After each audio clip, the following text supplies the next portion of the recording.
향기가 나고 사람에게 유용한 식물을 허브라고 합니다. 박하, 라벤더, 로즈마리, 제스민 등은 조금 귀에 익은 듯한 이름이죠. 그 외에 제라늄, 유칼립투스, 시트러스 등 수없이 많습니다. 거기에 우리가 잘 알고 있는 쑥, 마늘, 파, 고추, 생강, 냉이, 달래, 쓴바귀, 고들빼기 이런 것들도 허브에 속한다고 해요. 포천에 있는 한 허브 교육 체험센터에 들렀습니다. 옆마당에 여러 허브들이 심겨져 있더라고요.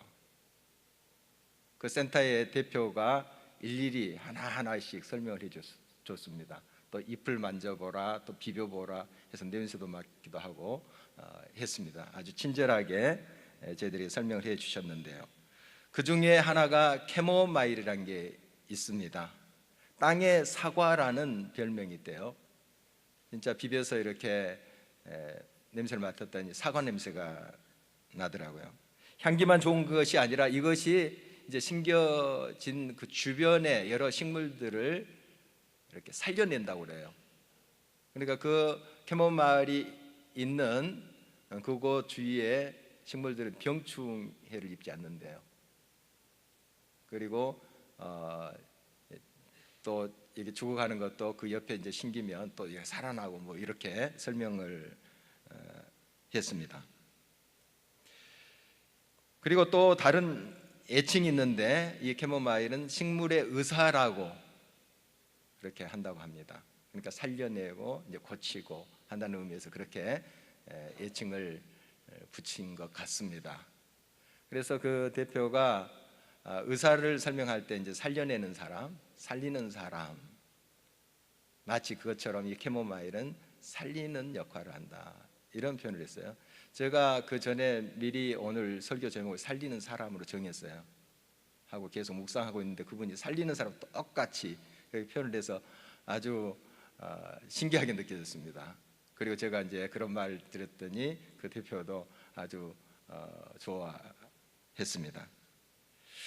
허브 등 자연적인 향기를 통해 치료하는 것을 아로마 테라피라고 하는데요. 아로마는 향기라는 것이죠. 테라피는 치료라는 것이고요. 요즘 많은 분들이 관심을 갖고 있고 또 그곳에 또 많이 관심을 갖고 또 연구도 하고 직접 또 효과를 보는 사람들이 있다고 합니다. 직접 이제 그 체험하는 시간인데 호흡기에 좋은 것, 굳은 근육을 완화시키는 것, 숙면을 돕는 것, 집중력을 또 강화시키는 데 도움을 주는 그런 것들을 이제 조제하는 그 시간입니다. 따라서 하니까 금방 할 수가 있겠더라고요. 예수님이 탄생하실 때 동방 박사들이 가지고 온 예물 중에 유향과 몰약이라는 게 있습니다. 유향을 직접 봤어요. 그런데 몰약은 이제 스크린으로 이제 봤는데요. 이 두 가지 다 나무에 상처를 내서 그 진액을 가지고 만든 것이더라고요. 그건 또 처음 제가 안 내용입니다. 한동안 괜찮다가 요즘 미세먼지가 정말 심합니다. 호흡기 질환으로 사망하는 사람들이 늘고 있다는 뉴스입니다. 공기가 좋은 곳으로 가서 살기만 해도 상당히 많은 부분에서 치료 효과가 있다 하는 것은 이제 상식이 되어 있습니다. 거기에 하나님께서 주신 그 식물들을 적절히 사용한다면 큰 효과를 경험할 수 있겠다 하는 생각이 들었습니다. 물론 상식적으로 알고 있었던 것도 있지만 전문가가 구체적으로 또 하나하나 그 허브들을 만지게 하고 보게 하고 직접 해보게 할 때 확신이 생기더라고요.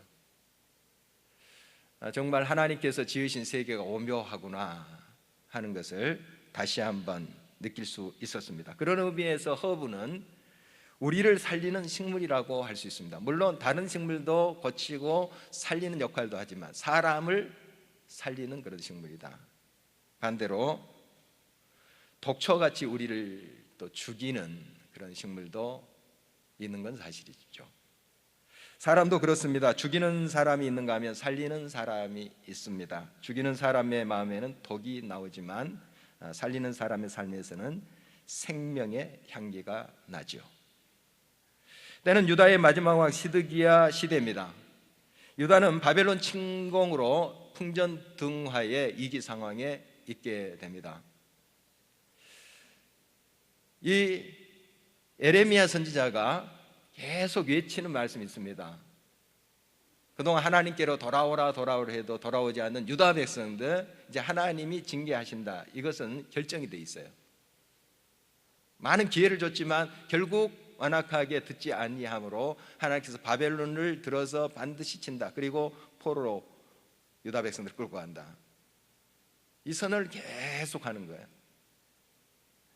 그런데 바벨론이 이제 유다의 수도인 그 예루살렘을 에워싸고 있는데, 저 밑에 애굽에서 원종을 온다는 소문이 들립니다.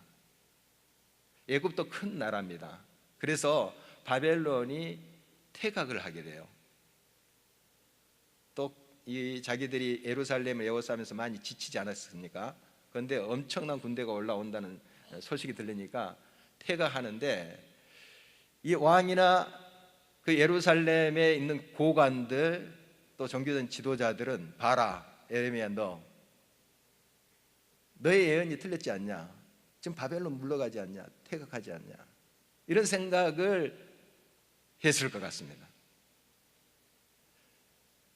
그래서 다시 시드기야가 살짝 에레미야를 부릅니다. 하나님이 뭐라고 하시냐? 에레미야 말은 똑같습니다. 바벨론에 의해서 이 나라 망합니다. 똑같아요. 그가 예언한 대로 바벨론의 퇴각은 일시적인 거예요. 잠시 물러갔을 뿐이에요. 다시 힘을 규합해서 침공해서 결국 유다를 무너뜨리고 있습니다. 바로 이러한 이제 상황 속에서 에레미야가 핍박을 받고 있는 그 모습이 오늘 본문의 내용입니다. 여러 고관들이 왕에게 이 에레미야를 고발합니다. 이 에레미야는 이 유다 예루살렘의 재난을 구하는 자입니다. 평안을 구해야 될 하나님의 사람이 재난을 하나님께 간청하고 있습니다. 그렇게 고발을 하는 거예요. 어떻게 보면은 좀 맞는 말 같은데 완전히 틀렸어요. 에레미야가 자기 동족의 멸망을 원하고 있는 건 아니에요. 누구보다도 동족인 유다 백성들이 하나님의 평안을 누리기를 원합니다.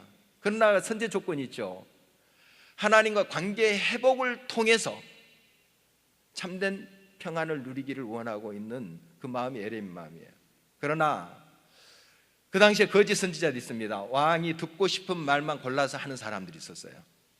그런 사람도 평안하다는 거예요. 또 바벨론 지금 물러가지 않았느냐, 우리에게 자유다, 이렇게 이야기하는 거죠. 듣기 좋습니다. 평안이라 하니까요. 그러나 그거 거짓이에요.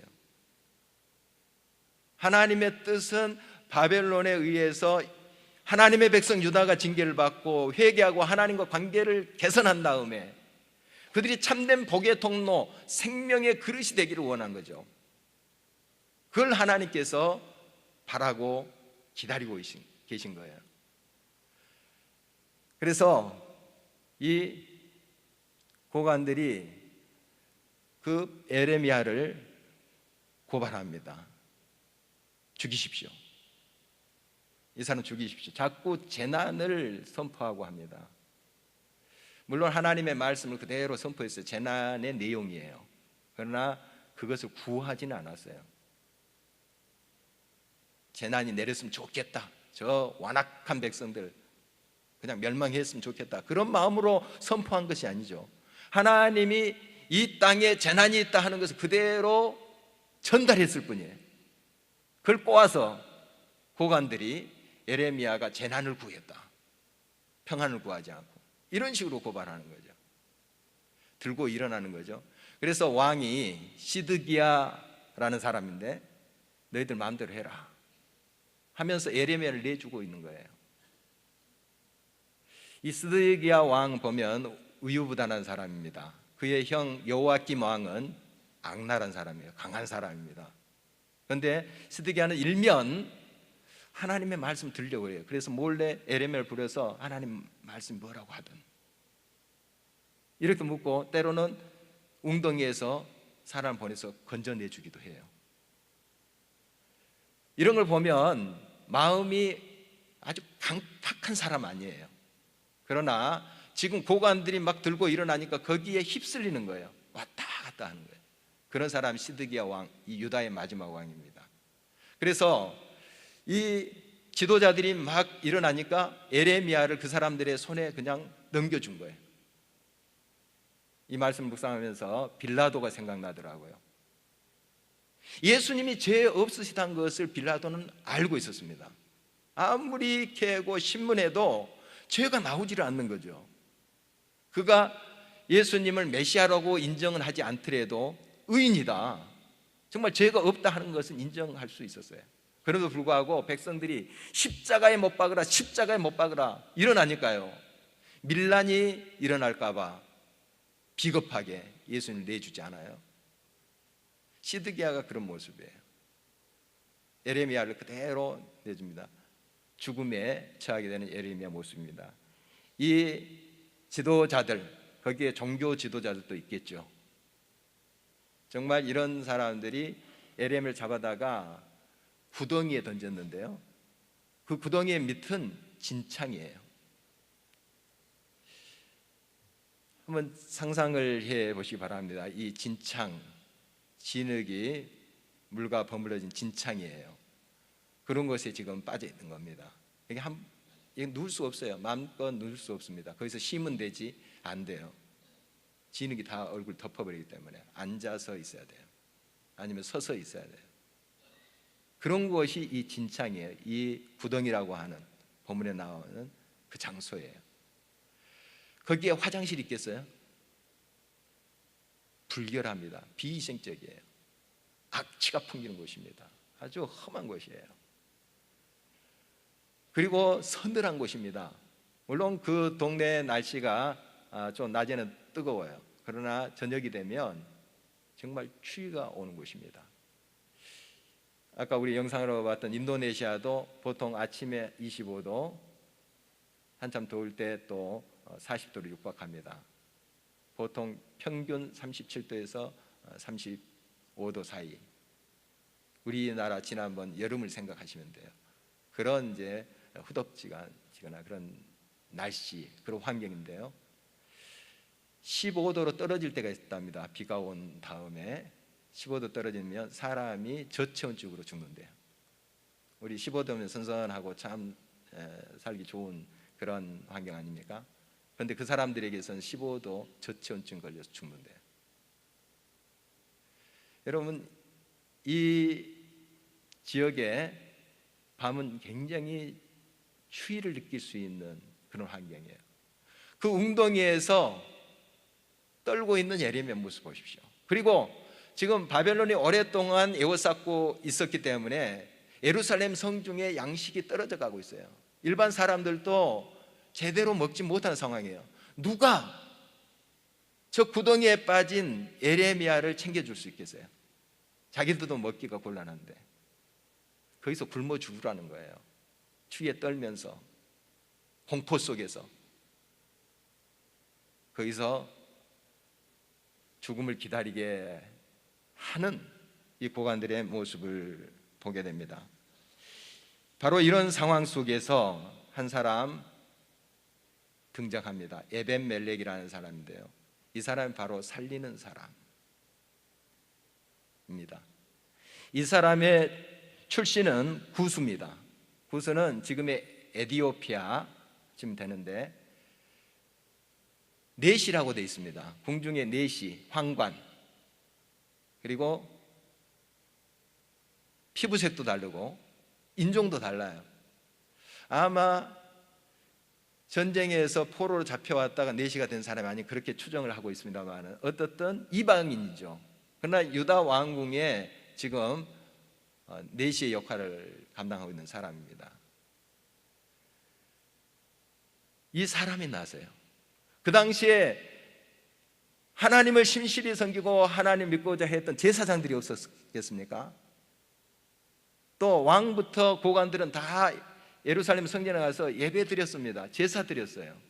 때마다 하나님 기도한다고 했던 사람들이에요. 하나님 이름 부르고 했던 사람들이에요. 그러나 그들은 에레미야를 핍박하고 던졌지만 이 에벤멜렉, 이방인이고 피부색도 다르고 생김새도 다르고 내시인 이 사람이 나서서 에레미야를 살리고 있는 모습입니다. 에레미야는 정말 이 에벤멜렉에 의해서 다시 구출을 받게 되는데, 이 에벤멜렉 살리는 사람에 대해서 한 세 가지로 잠시 살펴보려고 합니다. 먼저 그는 하나님을 경외하는 사람이었습니다. 많은 하나님을 경외한다고 하나님의 율법책을 잘 안다고 하는 사람도 있었지만 그들은 진정 하나님을 경외하지 않았습니다. 하나님을 경외한다는 것은 하나님을 인정하는 것입니다. 범사의 그 하나님 앞에 있음을 인정하고 그의 뜻을 주목하는 거예요. 그러나 하나님의 말씀이 선포됨에도 불구하고 듣지 않는 거죠. 결국 이것은 하나님을 경외하는 행위가 아닌 것이죠. 그러나 에벤멜렉은 이방인이었지만 또 무너져가는 유다 왕궁이 있지만 그 자리를 지키면서 예레미야가 계속적으로 선포한 그 말에 길을 이루고 있었던 거죠. 하나님을 경외하는 사람이었다는 말입니다. 그래서 이 에벤멜렉이 예레미야를 볼 때에 이 사람 죄가 없다, 이 사람은 하나님의 말씀을 그대로 선포하고 핍박을 저렇게 받는데도 막 들고 죽이려고 하는 상황 속에서도 한결같이 하나님 말씀을 선포하는 저 사람 진짜다, 그가 알았던 것이죠. 이 사람 살려내야 된다, 살려내야 된다. 그렇게 나서지 않아도 될 사람이에요. 이 사람 무슨 의무가 있다고 예레미야를 살려냅니까? 또 자기가 편하려고 하면 입 다물고 있으면 돼요. 그렇지만 그는 하나님 앞에 서 있음을 알았어요. 하나님이 살아계심을 그는 믿었던 것이죠. 이렇게 있어서는 안 된다. 그래서 왕 앞에 가서 지금 말씀드리고 있는 것입니다. 지금 예레미야를 저 구덩이에 넣는 것은 예레미야 죽으라고 한 것이지 않습니까? 이거 악한 짓입니다. 저 사람들 악한 일을 행하고 있는 것입니다. 이렇게 이 에벤멜렉이 왕에게 이야기하고 있습니다.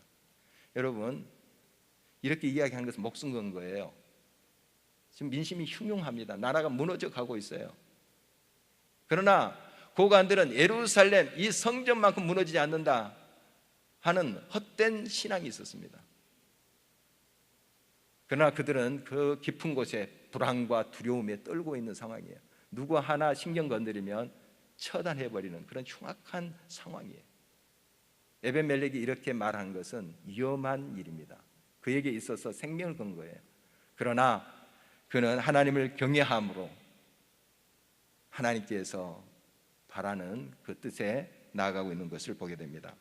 아리마대 요셉, 니고데모 이런 사람들은 사내들인, 즉 이스라엘의 공의회의 회원들이었어요.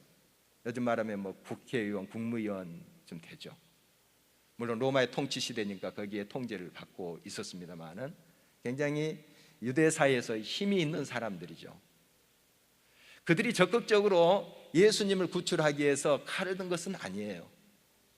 사내들인 그 강고한 권력 앞에 폭력으로 대항하지는 않았습니다. 어떻게 보면 소극적이라고도 볼 수 있는데, 그러나 예수님이 돌아가시자 아리마대 요셉이 담대하게 가서 예수님의 시신을 달라고 합니다. 위험한 일입니다, 사실.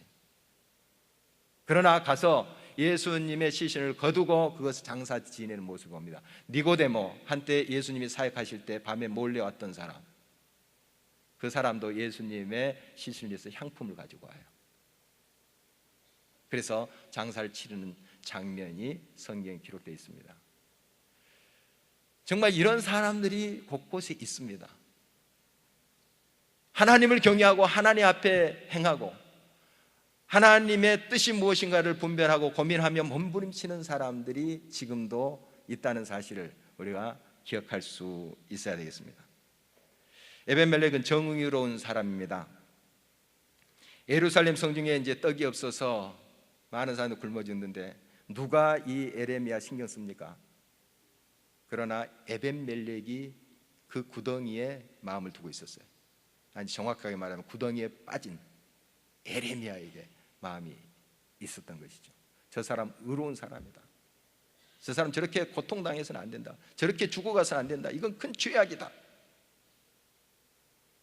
해서 그가 왕 앞에 나가서 왕이시여, 이건 옳지 않습니다, 정의로 행하셔야 됩니다, 이렇게 이야기했던 것입니다. 시드기야 왕, 우유보다는 사람입니다.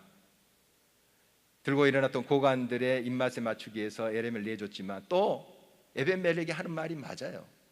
자기 마음 한켠에는 자기가 듣고 싶은 말을 듣고 싶어 하는 그러한 마음도 있지만 에레미야를 통한 말씀이 진실된 말씀이다 하는 것도 알고 있어요.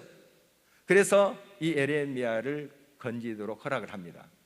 그래서 30명의 사람들을 이 에벤멜렉에 붙여주는데, 에벤멜렉이 이 사람들을 데리고 이제 에레미야를 구덩이에서 건져내는 장면이 오늘 본문의 후반절입니다.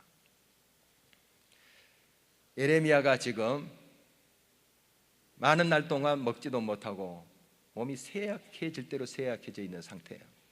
아마 피골이 상접한 상태가 아닐까 그렇게 싶습니다. 뼈도 많이 약해져 있을 거예요. 그런데 어떻게 건져야 되냐면 밧줄을 내서 밧줄을 겨드랑이에 또 가슴을 이렇게 사이에 해서 묶어가지고 끌어올리는 거예요. 그 구덩이에서 이런 방법으로 그를 끄집어내는데, 그 밧줄, 단단한 밧줄이 상처를 낼 수도 있고 때로는 그 약하디 약한 갈비뼈를 부러뜨릴 수도 있어요.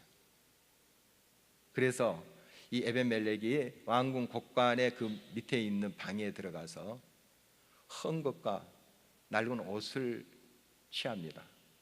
그리고 그것을 구덩이에 있는 에레미야에 던져주면서 겨드랑이에 그걸 대라. 그리고 밧줄을 묶어요. 이거 굉장히 간단한 것 같지만 생각하지 않으면 이런 지혜가 떠오르지 않아요. 이 에레미야에 대한 섬세한 배려가 있었다는 거예요. 그냥 내가 건재하지, 내가 이런 의를 행했어, 하나님 아시죠?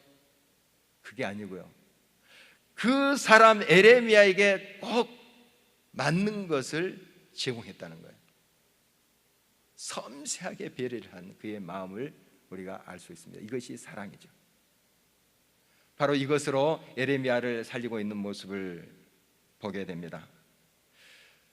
아까 강구 시간에 인도네시아 아낙달람족 산지족의 영상을 보셨습니다.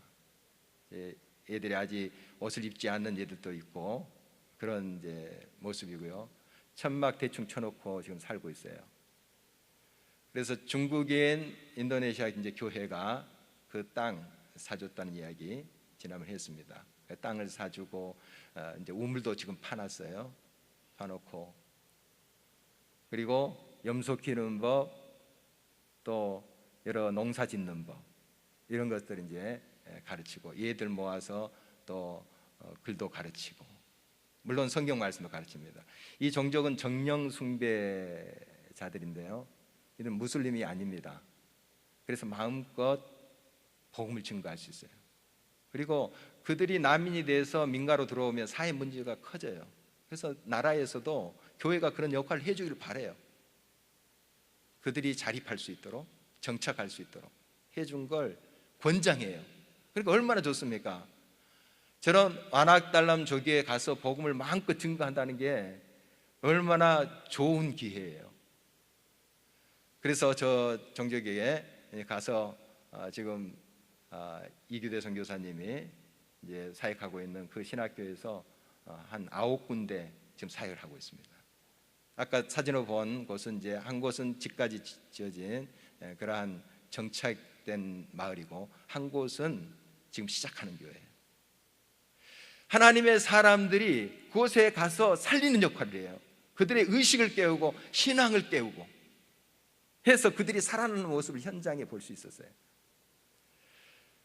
아까 그 아낙달람족 이제 텐트를 쳐놓고 사는데, 그들은 워낙 돌아다니면서 수렵 생활을 했습니다. 짐승을 잡아서 사는 사람들이기 때문에 용변을 아무리 데나 봐도 돼요. 그것이 걸음이 되고 이렇게 했기 때문에 또 옮기면 되니까. 그런데 이제는 정착하게 됐잖아요. 일정한 곳에 그들이 밀집해서 살게 됐어요. 그런데 화장실이 없어요. 화장실이 없어요. 돌아다닐 때야 아무 데서나 보면 또 그것이 또 마르기도 하고 또 거름이 되고 이렇게 하죠. 그러나 이제 정착할 때 이건 큰 문제예요. 지금 몇 개월 되지 않았기 때문에 냄새는 안 나더라고요 아직. 그런데 조만간 이제 몇 개월 지나면 냄새 날 거예요. 악취가 풍부거든요. 위생적으로도 굉장히 안 좋습니다. 그래서 시급한 것이 화장실 짓는 것인데, 이제 우리 청년부 전도사랑 잠깐 좀 이야기 나눴는데, 내년 2월에 우리가 국외 선교를 가지 않습니까? 그때 그 지역으로 갔으면 좋겠다 하는 이야기를 나눴습니다. 오늘 이제 해외 선교팀이 그것을 구체적으로 논의하고 기도하고 할 텐데요. 거기 가서 화장실을 지어줬으면 좋겠다. 좀 우리가 이제 한 3개월, 4개월 남았는데 좀 준비해서 뭐 헌금으로 준비할 수 있고, 가서 또 우리가 할 수 있는 일 있잖아요. 벽돌도 찍고 이렇게 할 수 있고, 누군가 기술자가 있으면 같이 가면 좋고, 또 기술자가 없으면 그곳에 있는 기술자의 돈을 줘서 협력해서 좀 화장실을 지어주면 좋겠다 하는 말을 나눴습니다. 아주 실제적이고 시급한 내용이에요. 그들을 생각하면서 우리가 배려하고 마음을 쓰고 구체적으로 나아갈 때, 하나님께서 단지 그들의 위생 상태만을 회복하시는 것이 아니에요. 그들의 마음을 고쳐요. 왜 저 사람들이 여기까지 와서 이렇게 섬기고 우리를 사랑으로 돌보지? 그들의 삶이 변해요. 그리고 선교팀이 가서 마을 잔치도 하고 어린이들 성경학교도 하고, 이렇게 하면 얼마나 좋을까 하는 그림을 그려봅니다. 사역지가 무궁무진하더라고요. 아직까지 저 안악 종족들 저 깊은 산 속에도 얼마나 많은지 모릅니다. 일손이 많이 부족합니다. 일꾼이 많이 부족해요. 우리가 그들의 입장에서 우리가 할 수 있는 한 최선을 다해서 섬기면서 그들의 입장에서 그들을 배려함으로 나갈 때, 우리를 통해서 새 생명의 역사, 아름다운 하나님의 생명의 역사가 꽃피리라고 믿는 것입니다. 이제 목요일이면 수능일입니다. 여러분 계속해서 위에 기도해 주시기 바랍니다. 정말 여러분의 기도 때문에 우리 자녀들이 또 담대하게 수능장에 들어갈 것입니다. 나아가서 우리가 그들에게 용기와 생명을 주는 그런 향기가 됐으면 좋겠습니다. 정말 긴장감을 완화시켜주는 그런 아로마 테라피가 있습니다. 힘을 주고 다시 한번 상쾌하게 해주는, 집중하게 해주는 그런 허브의 역할이 있습니다. 우리가 기도의 향기로 좀 그들의 용기를 줬으면 좋겠습니다. 살리는 역할, 그들이 용기를 얻고 그 싸움터에 들어갈 수 있도록 지원하는 그런 역할을 했으면 좋겠습니다. 여러분 가정에 여러분들이 이러한 생명의 향기로 나아가길 바랍니다. 이 교회가 이 땅 위에 생명의 향기로 나가서 우리도 살고 저들도 살리는 아름다운 역할을 감당하기를 주의 이름으로 축원합니다.